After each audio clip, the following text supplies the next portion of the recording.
Be me, Patrick, mid-30s. Senior systems analyst at a decent tech company, not FAANG level, but we get paid well, and the work is interesting. Or at least, it was. My job is basically to be the bridge between the business guys who want shiny new features and the programmers who have to actually make them work without the whole system catching fire. I translate vague corporate wishes into concrete technical requirements. It requires patience, a lot of coffee, and the ability to explain complex problems in very simple terms. For the last 5 years, I've been on the same team, the Olympus project team. It's our company's flagship product, a massive data processing platform. It's our cash cow. Our team is small, but we're a well-oiled machine. There's Robert, our team lead. He's in his early 40s, a quiet guy who doesn't say much, but when he does, you listen. He's one of those rare managers who actually used to be a top-tier developer, so he understands the tech inside and out. He protects us from the worst of the corporate nonsense and trusts us to get our jobs done. He never micromanages. Then there's Everett. The kid is a wizard. He's maybe 25, fresh out of college a few years ago, but he's the best programmer I've ever worked with. The kind of guy who sees code like it's the Matrix. He'll stare at a screen for 10 minutes, completely silent, and then type out 100 lines of flawless code that solves a problem we've been stuck on for a week. He's awkward, doesn't talk much about his personal life, but his loyalty to the team is absolute. The three of us are the core of the Olympus project, the engine room. For years, life was good. The work was challenging, but we crushed every deadline. Our old boss was a guy who basically just signed our expense reports and left us alone because we always delivered. We had a rhythm. We'd have our morning stand-up, get our tasks, put our headphones on, and get to work. We'd eat lunch together, usually talking about movies or video games, never really work stuff. It was a comfortable, professional brotherhood. No drama, just results. We were respected in the company. Other teams would come to us for advice. We felt like we were building something important, and we were good at it. That all changed a few months ago. Our old boss retired, and the higher-ups decided our department needed a leadership refresh. That's corporate speak for, we're bringing in an outsider to shake things up. An email went out introducing our new department head. Her name was Lisa. The email had a picture of her. She had that very specific severe haircut and a smile that didn't reach her eyes. Her bio was filled with corporate buzzwords: driving cultural transformation, fostering inclusive innovation, challenging established hierarchies. Not a single mention of technical achievements or project deliveries. Robert, Everett, and I were in a meeting room when we got the email. I read it out loud. When I finished, Everett just snorted. Robert stared at the screen for a long moment and just said, "Well, this is going to be interesting." That was Robert's version of screaming in panic. The first day Lisa arrived, she called a mandatory all-hands meeting for the whole department. She walked in, and the first thing I noticed was her energy. It was this weird mix of aggressive cheerfulness and condescension. She started her speech by saying how thrilled she was to be here and how she saw so much untapped potential. She talked for 20 minutes, and it was the most content-free speech I'd ever heard. It was all about changing the culture. She said the company had been too focused on outdated metrics of success and not enough on our people and our values. She kept using phrases like deconstructing the old ways and creating safe spaces for expression. At one point, she looked around the room, which was about 80% men, and said, "We're going to be making some big changes to better reflect the world we live in." The look she gave us wasn't one of a manager looking at her team. It was the look of a zookeeper looking at a cage of unruly animals that needed to be tamed. After the meeting, the three of us went back to our area. Everett was quiet, just shaking his head. I asked Robert what he thought. He leaned back in his chair and said, "She didn't mention the product once, not a single word about Olympus." That was all he needed to say. We knew we were in for a rough ride. The first changes were small but insidious. Our morning stand-up meetings, which used to be a quick 10-minute update on our work, were now an hour long. Lisa insisted on attending every single one. She'd interrupt us to ask how we were feeling about our tasks.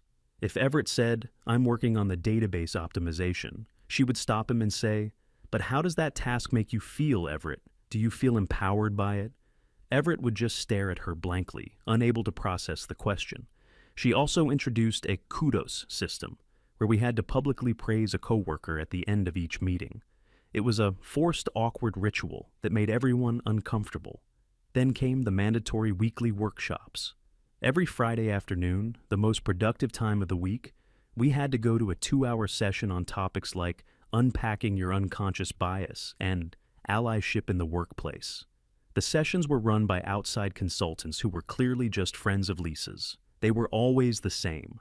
We'd sit in a circle while a facilitator talked about privilege and systemic issues. Most of us just tuned out, scrolling through our phones under the table. But Lisa was always there, in the front row, nodding along with this intense, zealous look in her eyes. The breaking point for me came during one of these workshops. The topic was privilege. The facilitator, a guy with a very punchable face, asked us to go around the circle and share an example of how our unearned privilege had benefited us in our lives. A few of the younger guys, probably scared for their jobs, mumbled some generic answers. Then it was my turn. I just said, "I'd prefer to pass, thank you." The facilitator looked a bit flustered. He said, "It's important that we all participate. This is a safe space." I stayed calm and polite. "I appreciate that, but I'm not comfortable discussing this. I'm here to do my job, which is to build software." The whole room went silent. You could hear a pin drop. I saw Lisa at the other side of the circle. She was staring at me. Not with anger, but with a cold, calculating look. It was the look of a scientist who just saw a lab rat refuse to go through the maze.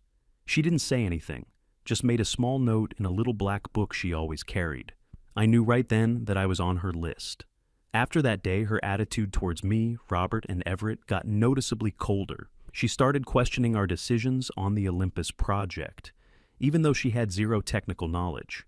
She would come to our desks and ask why we were using a certain programming language, saying she'd heard that other languages were more inclusive.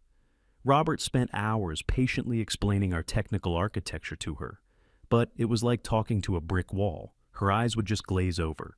She couldn't understand the logic, so she just dismissed it as resistance to change. The atmosphere on the team, once collaborative and fun, became tense and miserable. We stopped talking openly in the office. All important conversations moved to a private group chat. We were in survival mode, just trying to keep our heads down and get our work done despite the constant interference. Then, the big one happened. One of the senior developers on another team, a key guy who maintained a critical part of the system that Olympus relied on, quit. He was leaving for a competitor for a huge pay raise. Can't blame him. This meant we had a critical position to fill, and it needed to be someone good. Really good. Robert was put in charge of the technical interviews. Lisa, of course, had to approve the final candidate. We posted the job listing, and the applications started pouring in. Robert and I sifted through dozens of resumes. We were looking for a needle in a haystack. After a week, we found him. A candidate, let's call him Mark. His resume was perfect. 10 years of experience, worked at 2 well-respected companies, had expertise in the exact technologies we used. We brought him in for an interview. He was fantastic. He was sharp, professional, and clearly knew his stuff. Robert gave him a complex system design problem, and he whiteboarded a solution that was elegant and efficient. Then it was Everett's turn for the coding test. Everett is a tough interviewer. He doesn't ask trick questions. He just gives you a real-world problem and sees how you solve it. Mark sat down, and within 30 minutes, he had written a piece of code that was not only correct, but also clean, well-documented and performant. Everett came out of the room and just gave Robert a thumbs up. That's the highest praise you can get from Everett. We were all in agreement. This was our guy. He could start next week and probably be contributing to the codebase by day 3. Robert wrote up his recommendation and sent it to Lisa. He told her we had found the perfect candidate and should make an offer immediately. That evening, we got a reply from Lisa. It said, "Thank you for your recommendation, Robert. However, I have another candidate from HR. I'd like you to interview tomorrow. It's important we explore all options." We knew what that meant. The next day, the HR candidate came in. Her resume was creative. It was full of buzzwords like ideation, synergy, and thought leadership. Her technical experience was thin. A couple of short stints at unknown startups and a lot of time spent on community organizing and advocacy. She walked into the interview room and immediately started talking about how her previous workplaces were toxic environments that didn't value her perspective. Robert tried to steer the conversation back to technical matters. He asked her a basic question about software architecture. She dodged it completely. She went on a long, rambling monologue about how traditional views on architecture were inherently exclusionary and that we should focus on human-centered design. She didn't write a single line of a diagram on the whiteboard. Then it was Everett's turn. He took her into the room for the coding test. 10 minutes later, Everett walked out alone. He came over to my desk. I asked him what happened. He said, "She told me the coding problem was problematic because it used a master-slave data replication analogy, and she refused to participate. The analogy is a decades-old standard industry term. It has nothing to do with people. She hadn't even attempted to solve the problem. She just used it as an opportunity to get on a soapbox." So we had two candidates. Candidate A proven expert who aced every part of the interview and could do the job from day one. Candidate B, someone with barely any relevant experience who failed the interview and spent her time complaining about the process. The choice was obvious to any rational person. Robert went into Lisa's office to give her the feedback. I saw them through the glass wall. It was a long conversation. Robert looked calm and professional, as always, but I could see the tension in his shoulders. Lisa did most of the talking. She was very animated, waving her hands around. After about 30 minutes, Robert came out. He walked over to his desk, sat down, and stared at his screen for a full minute. I walked over. "So?" I asked. He looked up at me. His face was grim. "We're making an offer to candidate B." I couldn't believe it. "You're kidding, right? She's completely unqualified. She can't do the job." Robert shook his head. "It wasn't a discussion, Patrick. It was a directive." Lisa said, and I quote, "It's time this team had a different kind of voice. Her perspective is more valuable than raw technical skill." We were screwed. Utterly screwed. The new hire would need her hand held for months. That work would fall on Everett, pulling him away from critical Olympus tasks. Our project timeline was a fantasy now. All the quality and pride we had in our work was about to be flushed down the drain to satisfy our boss's ideological crusade. The next morning, Lisa sent out an email to the entire team. It was a cheerful exclamation point-filled announcement. "Team, I am so excited to announce our newest member, who will be joining us on Monday. Her unique background and forward-thinking perspective will be an incredible asset as we move into the next phase of our cultural and technical evolution. Let's all be sure to give her a warm and welcoming reception." She had attached the new hire's resume to the email. Within minutes, my private chat was blowing up. People from other teams were messaging me. "Is this for real? Did you guys actually hire her?" Everyone could see it. They could see how unqualified she was. It was a joke, but it wasn't a joke. It was our reality. Robert called a quick huddle with me and Everett. He told us to just keep our heads down, be professional, try to make it work. He said fighting it was pointless. The decision was made, but I could see the look in his eyes. It was a look of profound disappointment. The trust was broken. He had built this team from the ground up based on merit and respect, and this new boss had just spat on all of it. I spent the rest of the week in a daze. I did my work, but my heart wasn't in it. I felt this deep sense of injustice. We had worked so hard, built something so successful, and it was all being dismantled by someone who didn't care about our work, only about her agenda. I started updating my resume that weekend. I had a feeling I was going to need it. I had no idea how soon. Monday morning arrived with a sense of dread. The kind you get when you know something bad is coming, but you have no choice but to walk straight into it. Lisa sent a calendar invite for 10 a.m. "Welcome our new teammate." The entire department had to be there. Mandatory fun. We all gathered in the main conference room. The new hire was sitting next to Lisa, looking nervous. Lisa gave another one of her speeches about renewal and new perspectives. Then she introduced the new hire. Let's just call her New Girl. New Girl stood up and said a few words. She talked about her passion for disruptive thinking and how excited she was to challenge the status quo here. It was the exact same empty jargon from her resume. After the meeting, Robert walked her over to her desk, which was right next to Everett's. He gave her the standard new hire documents. "Here's the setup guide for your development environment and the link to our project's code repository. Everett can help if you run into any issues." That was the understatement of the century. For the next hour, there was silence. Then the questions started. Everett? Sorry to bother you. What's Git?" I saw Everett physically recoil. He took a deep breath, swiveled his chair around, and spent the next 30 minutes explaining the absolute basics of version control, something a first-year computer science student should know.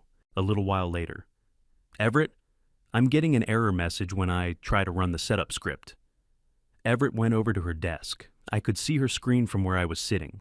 She hadn't even opened a command line terminal. She was trying to double-click a shell script file from the desktop, GUI. Everett patiently showed her how to open the terminal and run the command. He had the patience of a saint. This went on all day, and all week. Everett's productivity went to zero. He was no longer our brilliant programmer. He was New Girl's personal on-demand tutor. He was explaining concepts to her that were so fundamental, it was like explaining what a hammer is to a carpenter. By the end of the first week, she still hadn't managed to get the project code to compile on her machine. The rest of us tried to help, to take some of the load off Everett. I tried to explain the business logic of the modules she was supposed to work on. I drew diagrams, I used analogies, I broke it down into the simplest possible terms. She would just nod and smile, but her eyes were completely blank.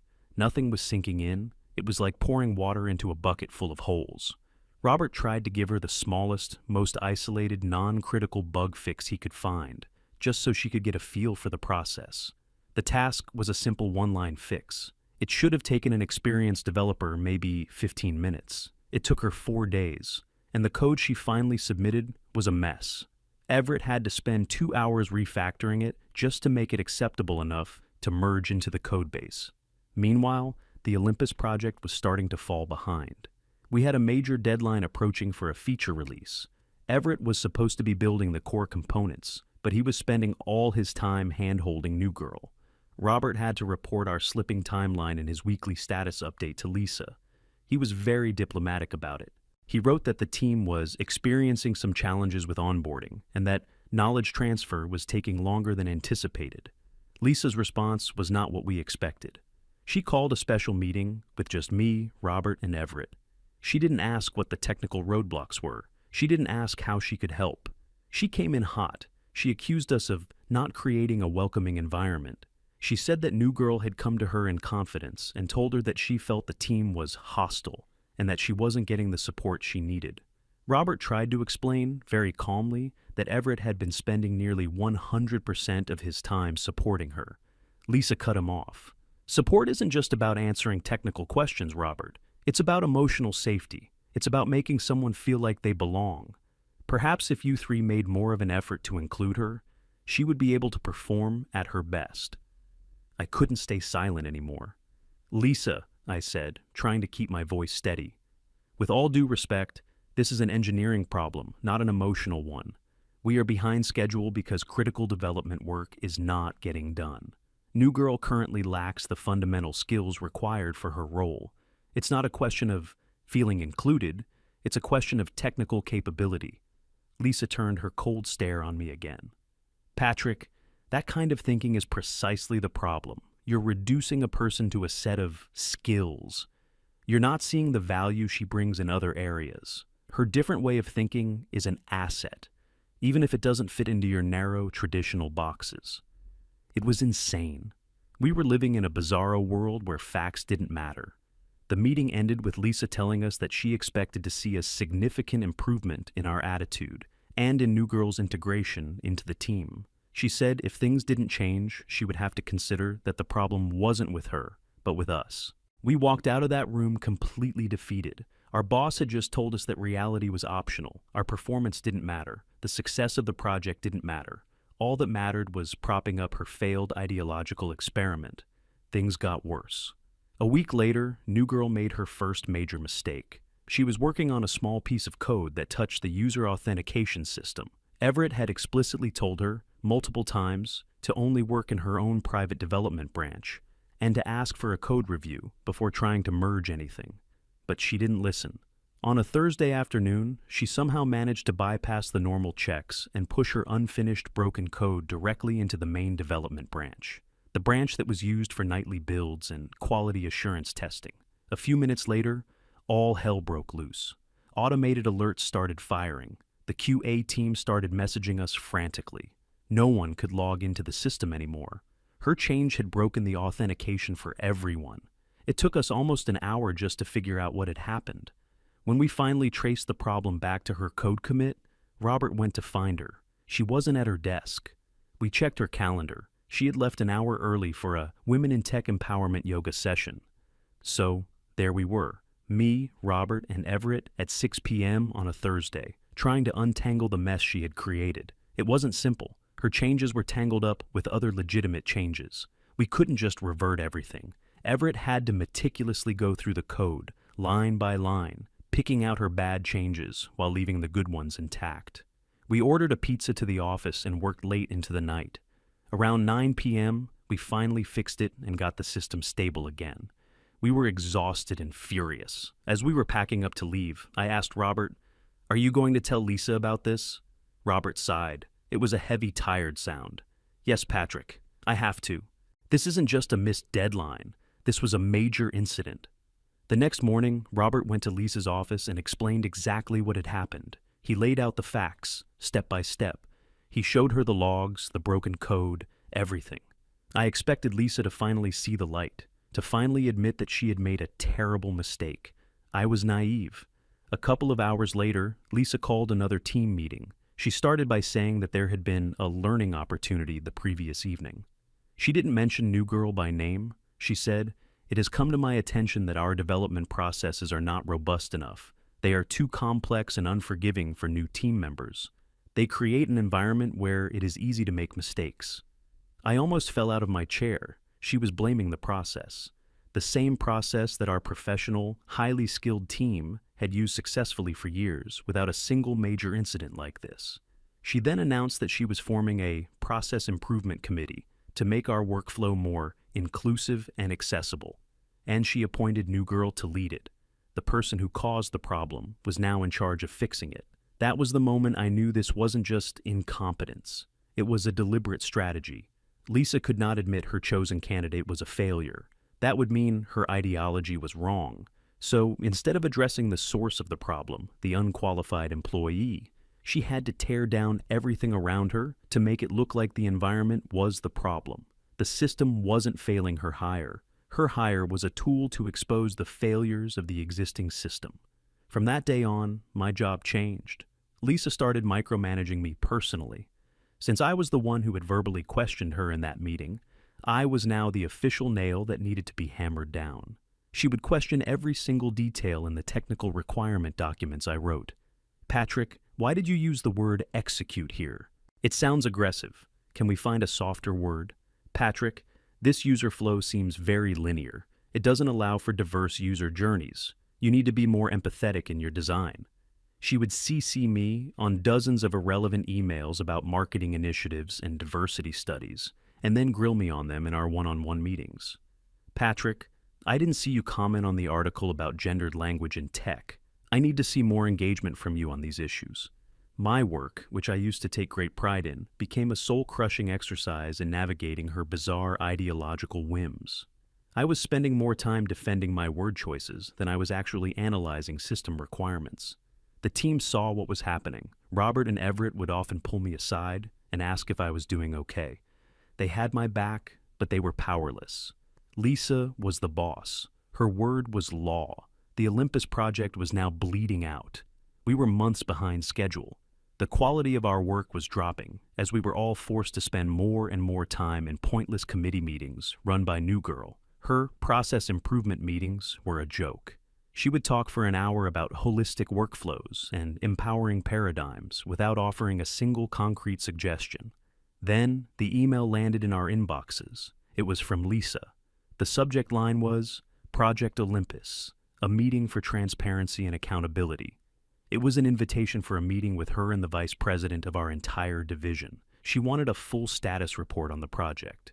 The agenda had one key item: an analysis of the root causes for the recent project delays.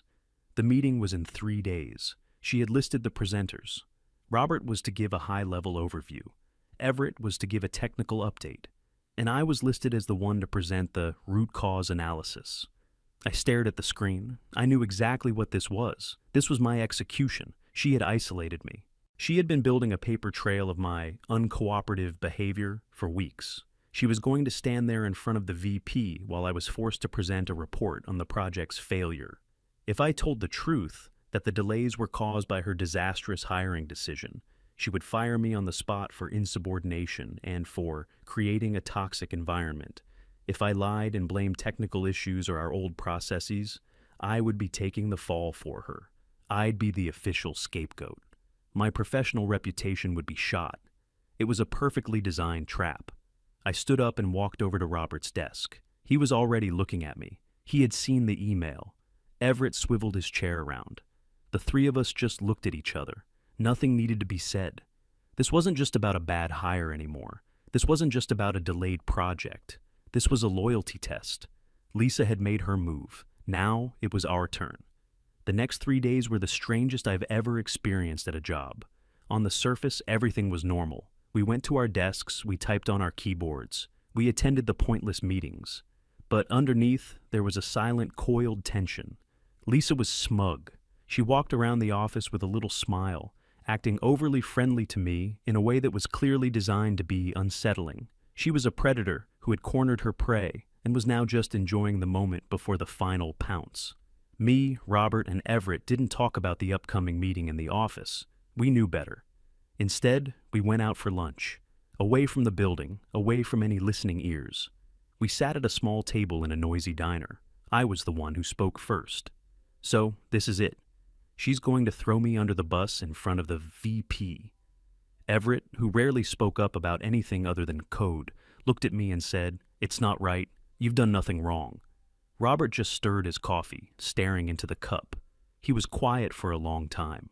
Finally, he looked up, and his eyes were clear and calm. He wasn't angry. He was resolved. He looked at me and said, "You're not going to be the only one in that room, Patrick." Then he looked at Everett.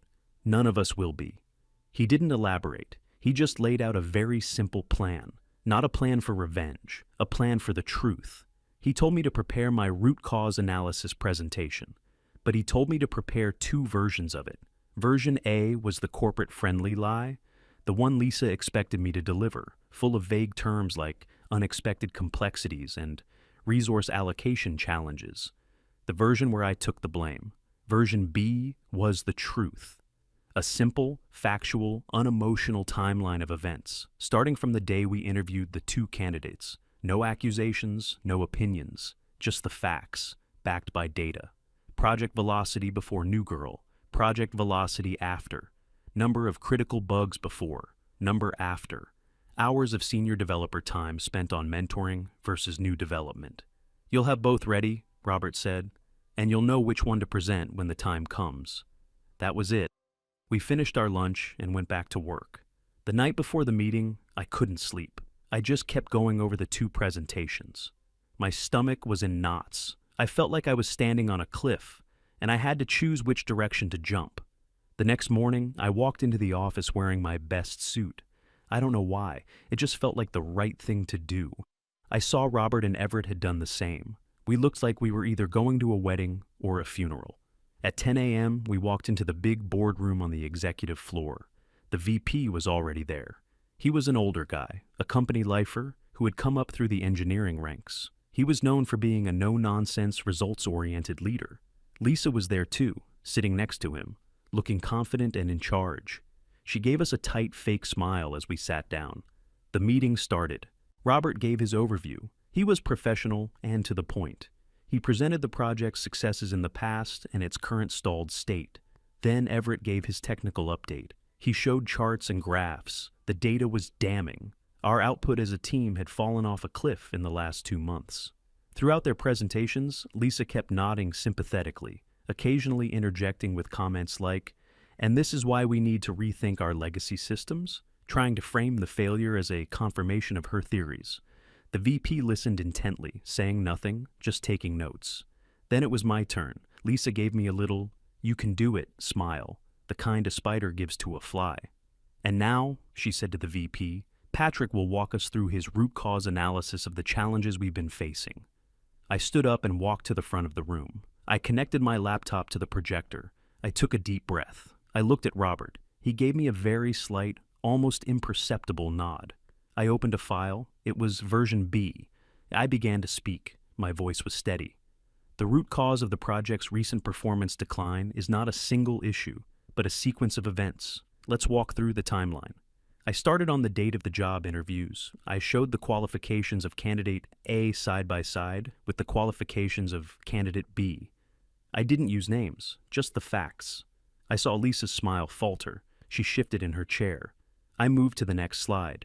It was a chart showing Everett's code commits per week, a straight productive line for months. And then, on the week New Girl started, it dropped to almost zero. It was replaced by a log of all the basic technical support questions he had answered for her, which we had been privately documenting.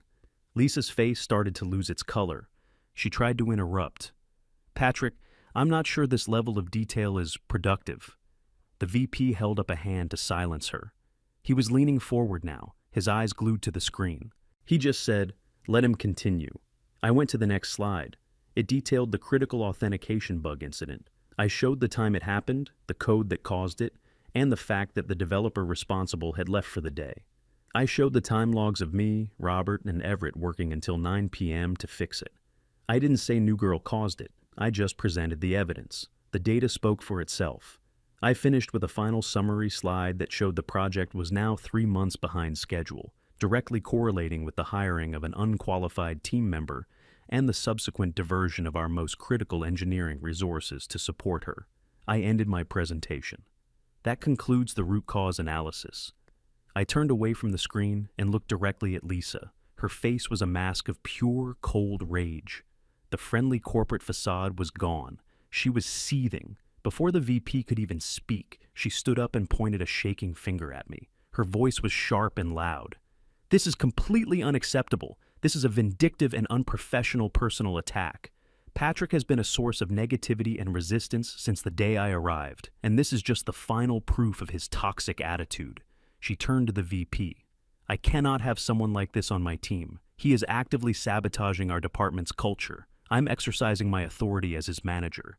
Patrick, you're fired. Get your things. You're done here." The room was dead silent. She stood there, panting slightly, looking triumphant. She had finally done it. She had publicly executed me. She thought she had won. I didn't say a word. I just calmly started to pack up my laptop. I didn't look at her. But then something happened that she did not expect. Robert, who had been sitting silently this whole time, slowly stood up. He took his company ID badge from around his neck.